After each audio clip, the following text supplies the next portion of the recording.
Basta nung mga usapan po namin, nung mga times na yun, lagi po yung sinasabi, basta gagawa daw siya ng paraan.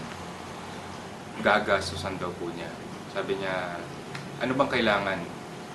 Tinanong niya ako kung sakaling kung sakaling magkakaroon ng campaign, sabi, ano bang kinakailangan? Sabi ko, ay, malaking infrastructure ang kailanganin mo niyan.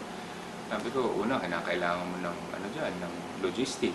Kinakailangan mo ng technical diyan. Hindi ka pwede basta tusubo ng ganyan. Sabi niya, hindi, basta may mga tao na po kasi siya na ginagamit niya sa mga business niya. Meron na rin siyang technical, meron siyang researcher, meron siyang PA. So, ibig sabihin, kompleto na po.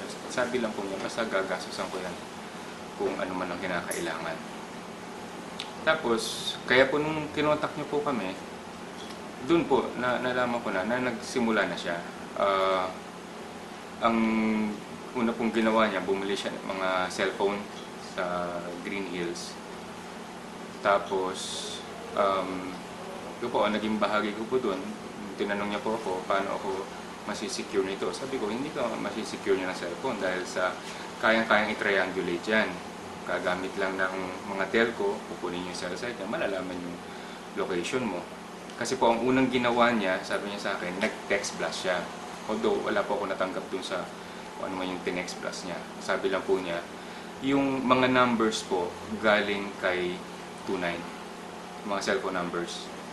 Tapos, ang ginawa po niya, tatakbo siyang papuntang Baguio, isesend niya yon para kung matriangulate man yun, malilito kung saan siya. So, cut siya ng Baguio, saan siya napunta, send ng mga messages.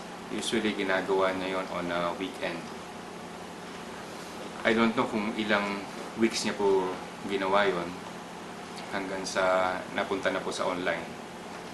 Nung nagkaroon na po ng online, nabuo na po yung Antonio Evangelista. Nung naikwento niya po sa akin, sabi ko, pipili ka rin lang naman pa, ba't Evangelista pa? Kilalang kumalaban sa iglesia yan. Siyempre, sabi, ay ganun ba, hindi ko alam.